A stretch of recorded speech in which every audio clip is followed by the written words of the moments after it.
नमस्कार बंधुरा बर्तमान खबर यूट्यूब चैनल আপনাদের সবাইকে অনেক স্বাগত। তো বন্ধুরা আমাদের মৌসুম ভবনের আপডেট অনুযায়ী কিন্তু আমাদের পূর্ব ভারতবর্ষ অর্থাৎ আমাদের পশ্চিমবঙ্গ, ওড়িশা এবং ঝাড়খণ্ড, বিহার এই চারটি রাজ্য জুড়ে কিন্তু আগামী এক সপ্তাহ অথবা এই এক সপ্তাহ কিন্তু আমরা যেটা পাচ্ছি তাতে কিন্তু আমরা দেখতে পাচ্ছি যে বৃষ্টির সম্ভাবনা কিন্তু রয়েছে, যেটা কিন্তু হালকা থেকে মাঝারি থাকার সম্ভাবনা রয়েছে এমনই কিন্তু বলা হয়েছে। এবং এরই সাথে কিন্তু আমাদের উত্তর পূর্ব ভারতবর্ষ অর্থাৎ আমাদের আসাম, নাগাল্যান্ড, মণিপুর, মিজোরাম, ত্রিপুরা ও অরুণাচল প্রদেশে কিন্তু এক সপ্তাহ বৃষ্টি থাকবে আরও, যেটা কিন্তু বর্তমানে বলা হচ্ছে। এবং আজ কিন্তু আমাদের দক্ষিণবঙ্গের কিছু জেলার ক্ষেত্রে কিন্তু সতর্কবার্তা জারি থাকছে, যেটা কিন্তু গতকাল রাত্রেই আমাদের আলিপুর আবহাওয়া দপ্তর জারি করেছে। এবং এরই সাথে কিন্তু আজ কিন্তু আমরা উইন্ডির আপডেটে পাচ্ছি যে বৃষ্টির সম্ভাবনা থাকছে।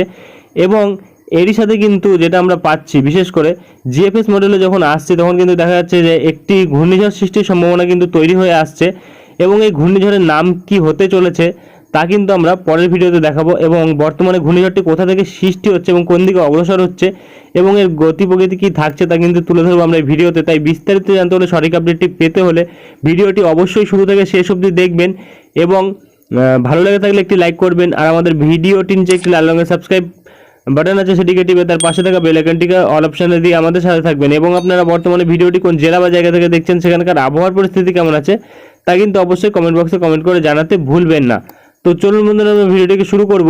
তবে তার আগে দেখে নেব আমাদের ভারতীয় মৌসুম ভবন ও আলিপুর আবহাওয়া দপ্তর কী বলছে। বন্ধুরা আমরা চলে এসেছি ভারতীয় মৌসুম ভবনের আপডেটে। এখানে প্রকাশিত আপডেটে কিন্তু বলা হচ্ছে যে যেটা কিন্তু এর আগেও আমরা বলেছি সেটাই কিন্তু বলা হচ্ছে, এখানে আমাদের দক্ষিণ পশ্চিম মৌসুমী বায়ু কিন্তু বিদায় নিতে চলেছে এবং আস্তে আস্তে কিন্তু আগামী আরও 2 থেকে 3 দিনের মধ্যে আরও কিছু জায়গা থেকে বর্ষা বিদায় নেবে, যেটা কিন্তু বলা হয়েছে, যেটা গুজরাট, মধ্যপ্রদেশ এবং আরও কিছু জায়গা মহারাষ্ট্রের যেসব জায়গা থেকে বর্ষা বিদায় নেবে। এবং এর সাথে কিন্তু সিস্টেম এখানে যেটি থাকছে, এখানে বলা হচ্ছে একটি আপার এয়ার সাইক্লোনিক সার্কুলেশন থাকছে, অর্থাৎ উচ্চস্তরে ঘূর্ণাবর্ত কিন্তু থাকার সম্ভাবনা রয়েছে। এবং এর সাথে কিন্তু যেটা বলা হচ্ছে দক্ষিণ পশ্চিম এবং তার পার্শ্ববর্তী এরিয়ায় যেটা বলা হচ্ছে যে পশ্চিম মধ্য বঙ্গোপসাগরে কিন্তু রয়েছে।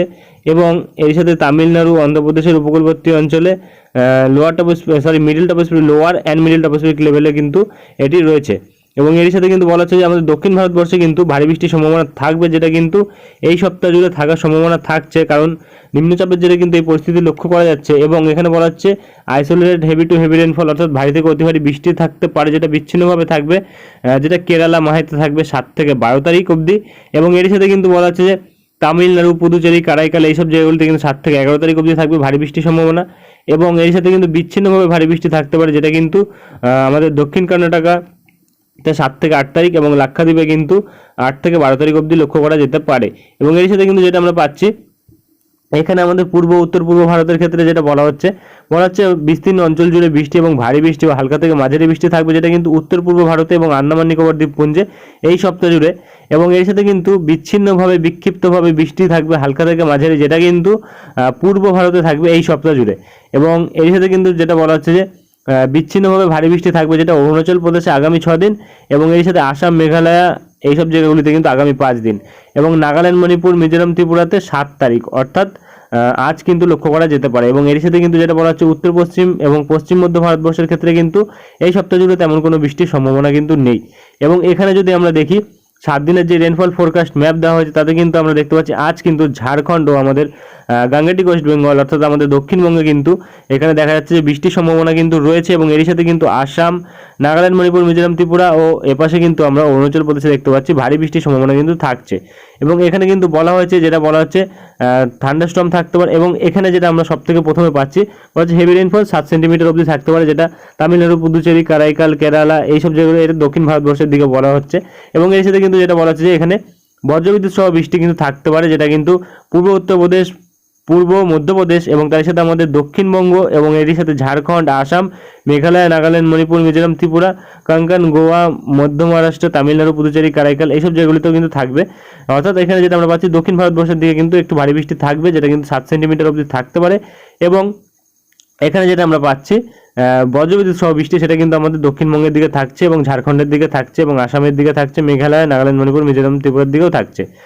এবং এখানে কিন্তু যেটা বলা হচ্ছে ঝোড়ো আবহাওয়া কিন্তু থাকতে পারে 35 থেকে 45 কিলোমিটার থেকে 55 কিলোমিটার অবধি, যেটা কিন্তু মালদ্বীপ, লাক্ষাদ্বীপ এবং তার সংলগ্ন কমোরিন এরিয়া, গালফ, মান্নার এইসব জায়গাগুলিতে কিন্তু থাকবে। এবং এর সাথে কিন্তু যেটা বলেছে 35 থেকে 45 কিলোমিটার থেকে 55 কিলোমিটার অবধি গাস্টিং থাকতে পারে দক্ষিণ পশ্চিম আরব সাগরে এবং পশ্চিম মধ্য আরব সাগরে, এবং তার সাথে কিন্তু সোমালিয়াতে সোমালিয়ার উপকূলবর্তী অঞ্চলে কিন্তু থাকতে পারে। এবং এখানেও কিন্তু আবারও বলা হচ্ছে 35 থেকে 55 কিলোমিটার অবধি ঝোড়ো হাওয়া থাকতে পারে, যেটা কিন্তু দক্ষিণ পশ্চিম বঙ্গোপসাগর এবং তার সংলগ্ন তামিলনাড়ুর উপকূলবর্তী অঞ্চল, এবং তার সাথে বলা হচ্ছে মৎস্যজীবীদের কিন্তু যেতে নিষেধাজ্ঞা কিন্তু জারি করা হয়েছে। এখানে মৎস্যজীবীদের কিন্তু বলা হয়েছে not to venture in this areas, এখানে কিন্তু যেতে নিষেধাজ্ঞা জারি করা হয়েছে, যেটা মৎস্যজীবীদের ক্ষেত্রে জারি থাকবে আজ অবধি। এবং এর সাথে কিন্তু যেটা আমরা পাচ্ছি 8 তারিখ অবধিও কিন্তু মৎস্যজীবীদের জন্য সতর্কবার্তা জারি থাকছে। এখানে 8 তারিখেও কিন্তু আমরা দেখতে পাচ্ছি একই পরিস্থিতি থাকবে, এবং এর সাথে কিন্তু 9 তারিখের দিকে যদি আমরা দেখি 9 তারিখ অবধিও কিন্তু সতর্কবার্তা জারি থাকছে আমাদের দক্ষিণ পশ্চিম যেটা বঙ্গোপসাগর সেই জায়গাতে। এবং এখানে কিন্তু 10 তারিখেও আমরা একই পরিস্থিতি লক্ষ্য করতে পারছি, এবং 11 তারিখের দিকেও কিন্তু দেখতে পাচ্ছি একই পরিস্থিতি থাকছে। তবে আমাদের দক্ষিণবঙ্গে কিন্তু শুধুমাত্র আজ কিন্তু বৃষ্টি থাকার সম্ভাবনা থাকছে, এবং আগামীকাল যদি দেখি আগামীকাল থেকে কিন্তু এখানে বৃষ্টির সম্ভাবনা কিন্তু তেমনভাবে নেই। শুধুমাত্র কিন্তু এপাশে আমরা আসাম এবং অরুণাচল প্রদেশের দিকে দেখতে পাচ্ছি বৃষ্টি কিন্তু থাকছে, এবং আর কিন্তু তেমন কিছু বলা হয়নি। এবং এর সাথে কিন্তু আমাদের আজ কিন্তু আলিপুরের আরও আপডেটে যেটা বলা হয়েছে যে আলিপুরেও কিন্তু তেমন কোনো সতর্কবার্তা বিশেষভাবে দেওয়া হয়নি, শুধুমাত্র 2 থেকে 3টি জেলার ক্ষেত্রে বলা হচ্ছে যে বজ্রবিদ্যুৎ সহ বৃষ্টি কিন্তু থাকতে পারে, যেটা কিন্তু দক্ষিণ 24 পরগনা সহ আরও কিছু জায়গা থাকবে, উত্তর 24 পরগনার দিকেও থাকতে পারে। এবং তারই সাথে কিন্তু আমাদের উত্তরবঙ্গের দিকেও কিন্তু তেমনই সতর্কবার্তা রয়েছে, তেমন কোনো ভারী বৃষ্টির সতর্কবার্তা কিন্তু এই মুহূর্তে নেই। তো চলে আসবো আমরা উইন্ডির লাইভ স্ক্রিনে, দেখে নেবো কি পরিবর্তন ঘটেছে। তো বন্ধুরা আমরা চলে এসেছি উইন্ডির লাইভ স্ক্রিনে। বর্তমানে রয়েছে আমরা ইসিএম ডেভেলপমেন্টের বজ্রবৃষ্টি মোডে। তো যেটা আমরা পাচ্ছি আজ কিন্তু দেখা যাচ্ছে যে দুপুরবেলার দিকে কিন্তু আমাদের দক্ষিণবঙ্গ সংঘ আরও কিছু জায়গাতে কিন্তু বৃষ্টি থাকছে বাংলাদেশের, এবং তারই সাথে কিন্তু যেটা আমরা পাচ্ছি দক্ষিণ 24 পরগনা সহ কিন্তু এপাশে আরও কলকাতা, তার সাথে উত্তর 24 পরগনা এবং হুগলি, এবং এপাশে কিন্তু আমরা দেখতে পাচ্ছি হাওড়ার দিকটাতে কিন্তু একটু ভারী বৃষ্টির সম্ভাবনা থাকছে, যেটা কিন্তু বর্তমানে পাওয়া যাচ্ছে। তবে যদি আমরা বৃষ্টির পরিমাণে দেখি তাহলে কিন্তু বুঝতে পারবো কোথায় কতটা বৃষ্টি হতে পারে। তবে যেটা আমরা দেখতে পাচ্ছি এখানে কিন্তু দেখা যাচ্ছে উলুবেড়িয়া, কোলাঘাট এই সাইডে কিন্তু মোটামুটি 11-12 মিলিমিটার বৃষ্টি থাকছে, এবং অন্যান্য জায়গাগুলিতে কিন্তু একদম বৃষ্টি না বরাবর কিন্তু রয়েছে, যেটা আমরা বর্তমানে পাচ্ছি। তবে এপাশে বনগাঁর দিকে কিন্তু একটু বেশি বৃষ্টি থাকবে তুলনামূলকভাবে, যেটা কিন্তু 10 মিলিমিটারের কাছাকাছি, এবং ঝিরিঝিরি বৃষ্টি থাকবে। এবং এপাশে কিন্তু দক্ষিণ 24 পরগনার গোসাবার দিকে বৃষ্টি থাকবে, এবং অপর দিকে যদি আমরা দেখি বাংলাদেশের কলাপাড়া সাইডে কিন্তু একটু ভারী বৃষ্টি থাকবে, যেটা বর্তমানে পাওয়া যাচ্ছে। এবং এপাশে কুমিল্লার দিকে থাকবে, বরিশালের দিকে থাকবে, এবং এপাশে কিন্তু রংপুর সাইডে থাকবে, এবং এপাশে আমাদের উত্তরবঙ্গের মালদার দিকে কিন্তু থাকবে আগামী 24 ঘন্টার মধ্যে, যেটা 15 থেকে 16 মিলিমিটার বৃষ্টি। এবং এপাশে কিন্তু কুচবিহারের দিকেও কিন্তু আমরা দেখতে পাচ্ছি একদমই বৃষ্টির সম্ভাবনা কিন্তু নেই, কুচবিহার, শিলিগুড়ি এইসব জায়গাগুলিতে। তবে মালদার দিকে কিন্তু মোটামুটি হালকা বৃষ্টির সম্ভাবনা কিন্তু লক্ষ্য করা যাচ্ছে, এবং দিনাজপুরের দিকেও কিন্তু থাকবে। এবং এপাশে কিন্তু আমরা আর দক্ষিণবঙ্গের দিকে তেমনভাবে কোনো বৃষ্টি লক্ষ্য করতে পারছি না। তবে যদি আমরা আগামী 10 দিনে দেখি তাহলে কিন্তু আমরা পাচ্ছি এখানে প্রায় আমাদের উত্তর 24 পরগনা, তার সাথে হুগলি এবং কলকাতা, এবং এই পাশে হাওড়া এবং দক্ষিণ 24 পরগনা দিকে কিন্তু দেখা যাচ্ছে যে বৃষ্টি থাকতে পারে, যেটা কিন্তু প্রায় 45 থেকে 50 মিলিমিটার অবধি, এবং অন্যান্য জায়গাগুলিতে কিন্তু 25 থেকে 30 মিলিমিটার বৃষ্টি থাকার সম্ভাবনা থাকছে, যে বাদবাকি জেলাগুলি থাকছে এই জেলাগুলি ছাড়া।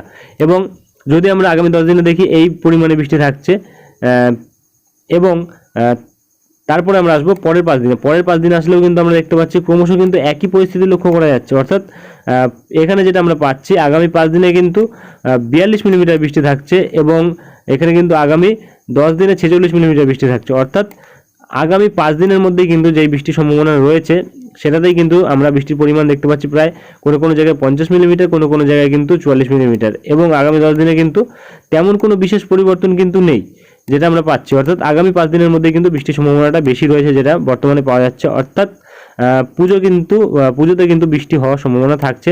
এবং এর সাথে কিন্তু যেটা আমরা পাচ্ছি কলাপাড়া, বরিশাল, বাংলাদেশের খুলনা এবং কুমিল্লা এইসব জায়গাগুলিতেও কিন্তু বৃষ্টি থাকবে আগামী 5 দিনে, এবং আগামী 10 দিনে কিন্তু একটু হালকা বাড়লে বাড়তে পারে, যেটা আমরা পাচ্ছি। বর্তমানে দেখুন কিছুটা এরিয়া কিন্তু বাড়ছে এই পাশটায়, যেটা লক্ষ্য করা যাচ্ছে। এবং এপাশে উত্তরবঙ্গের দিকে যদি আমরা দেখি, উত্তরবঙ্গের দিকে আগামী 5 দিনে কিন্তু যে বৃষ্টি থাকছে সেটা কিন্তু একদমই হালকা ফুলকা।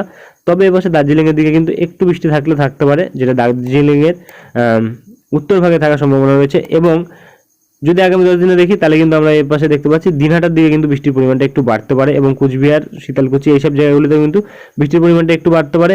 আগামী 10 দিনের মধ্যে। তবে আগামী 5 দিনে যে বৃষ্টিটা থাকবে, যেটা আমরা বর্তমানে পাচ্ছি কুচবিহার আলিপুরদুয়ারের দিকে, সেটা কিন্তু মোটামুটি প্রায় 28 থেকে 30 মিলিমিটার, এবং আগামী 10 দিনে যদি আমরা দেখি তাহলে কিন্তু প্রায় 50 মিলিমিটারের কাছাকাছি থাকবে। অর্থাৎ কিছুটা পরিবর্তন কিন্তু আমাদের উত্তরবঙ্গে থাকবে, তবে দক্ষিণবঙ্গে কিন্তু তেমন কোনো বিশেষ পরিবর্তন আগামী 5 দিনের পরের 5 দিনে থাকবে না, যেটা আমরা বর্তমানে পাচ্ছি। তবে এটা জেনে রাখুন, কারণ এটা আমি বলে থাকি, কারণ আবহাওয়া কিন্তু পরিবর্তনশীল, যে কোনো মুহূর্তে কিন্তু আপডেট পরিবর্তন ঘটতে পারে, কারণ আবহাওয়া কিন্তু যে কোনো মুহূর্তে তার রূপ বদলাতে পারে। এবং এর সাথে কিন্তু যেটা আমরা পাচ্ছি, এপাশে কিন্তু বাংলাদেশের কিন্তু যেটা এখানে উত্তর পূর্ব ভাগ রয়েছে সিলেটের কাছে, সেখানে কিন্তু মোটামুটি বৃষ্টির পরিমাণটাও কম থাকছে, যেটা কিন্তু 100 মিলিমিটারের কাছাকাছি থাকছে।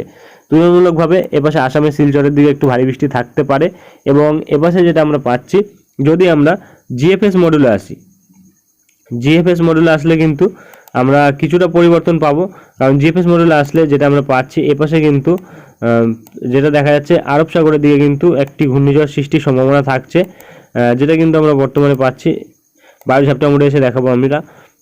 তো যেটা আমরা পাচ্ছি এপাশে 22 ঝাপটা মোডে আগামী 10 দিনে যদি আমরা যাই, তাহলে কিন্তু এই পাশে দেখতে পাচ্ছি এখান থেকে সিস্টেম কিন্তু একটা লো প্রেশার এরিয়া থাকছে, এবং এখানেও কিন্তু দেখা যাচ্ছে মোটামুটি 3টে লো প্রেশার এরিয়া কিন্তু আমরা এখানে লক্ষ্য করতে পারছি। তবে যেটা আমরা পাচ্ছি, এবং আস্তে আস্তে কিন্তু এই লো প্রেশার এরিয়াটা কিন্তু ক্রমশ সরে আসছে, যার জেরে কিন্তু এই লো প্রেশার এরিয়াটা দিয়ে কিন্তু একটি ঘূর্ণিঝড় সৃষ্টির সম্ভাবনা তৈরি হচ্ছে, যেটা কিন্তু আমরা বর্তমানে পাচ্ছি।